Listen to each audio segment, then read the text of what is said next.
Good morning guys, I feel like today is a good time to do my next video about skiing safety for two reasons. First of all, of an article that I read recently, which I will talk about shortly, and then secondly of all because I want this to be part of a series, and as I've said before, I want this to be educational and helpful for you guys. So let's jump right in. So this article I read was titled "Do We Need Peace Police?" and it was written by Jane Peel, one of the chief reporters at planetski.eu. With a number of high-speed crashes taking place in Europe and certainly in France over the last few months, one of the main issues that is getting worse and worse at the moment is the lack of control of speed by inexperienced skiers and snowboarders. One point that was made was a comparison drawn between European skiing and skiing over in the States, where over there they have a number of measures designed to prevent injuries and control speed. They have designated slow skiing areas, and then they have what they call speed police, where there are patrols that will stand on edges of the piste, make sure people are going at a right speed that is safe for everyone as well as themselves, and if there are serial offenders that go too fast, then they have the right to take the pass off them. Now the rest of the article goes into the debate of whether we should have this in Europe, maybe just having it in the busy time of the seasons, or do we need to hike up lift prices? Do we need to prosecute people more if they cause accidents? Others argue that the runs aren't wide enough, even though resorts have grown in infrastructure and in accommodation. Well, these are all really good valid points, and the fact is there's a lot of contributions in this article for some people in high areas of significant organisations that are affected within winter sports and that are involved in winter sports.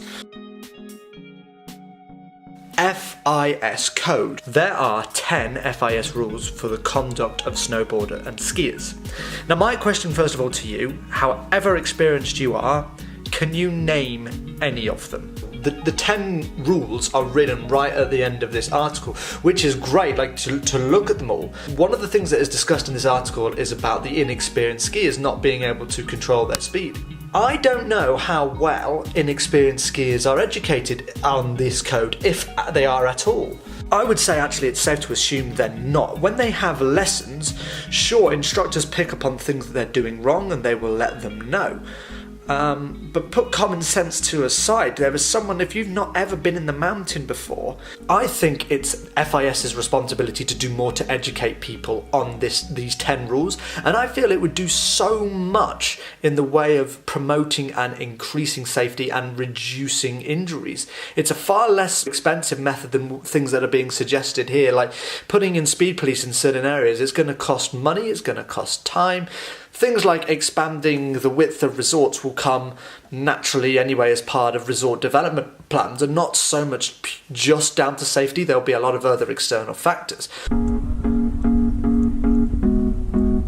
So as you saw from the last video, I'm actually in Val Thorens, which is where a very bad death took place earlier on this season, and I can see in some places why here there's a lot of focus on that safety on the slopes. Now, if the FIS aren't going to promote the 10 rules widely, I mean, they say that you should be familiar with them and to respect them, but you can't be familiar with them if you don't know about them. So, for your benefit, I'm going to run through the 10 rules. So starting off, we have respect for others. A skier or a snowboarder must behave in such a way that he does not endanger or prejudice others. So skiers and snowboarders are responsible not only for their own behaviour but also for defective equipment. This also applies to those using newly developed equipment. So number 2, control of your speed, your skiing or your snowboarding. So a skier or snowboarder must move in control. He or she's got to adapt his speed and the manner of skiing or boarding to his personal ability, and also to the prevailing conditions on the piste, and of course with the snow and the weather as well, and the density of traffic. Speaking of traffic, take a look at this.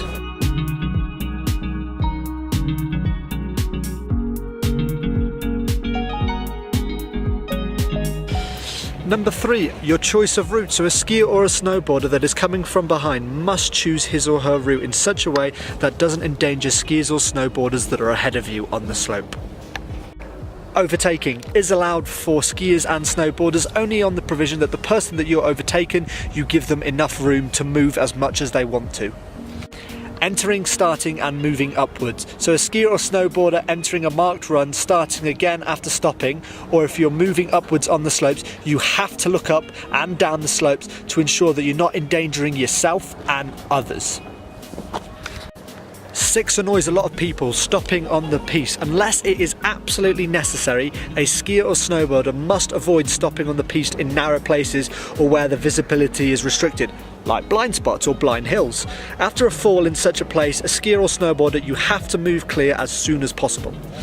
Climbing and descending the piste. A skier or snowboarder who wishes to climb or descend the piste must make sure they do so on the side of the piste.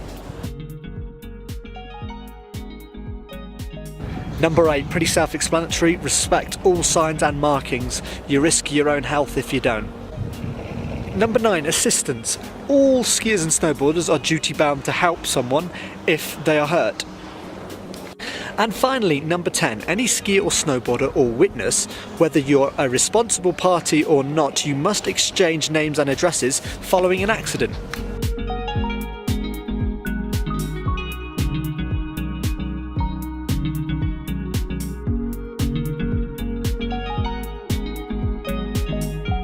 Now I think I could probably do an entirely other video on whether some of these are update, whether they're relevant now, but just for your benefit, this is to make you aware of those. I hope you found that beneficial and taken on board some of the things when you next go out skiing, or if you're about to go for your first time, because safety is so important on the slope, and I feel that those 10 codes should be given more and more promotion by not just the FIS, they're the main party that should be, but also resorts should be doing more to push it.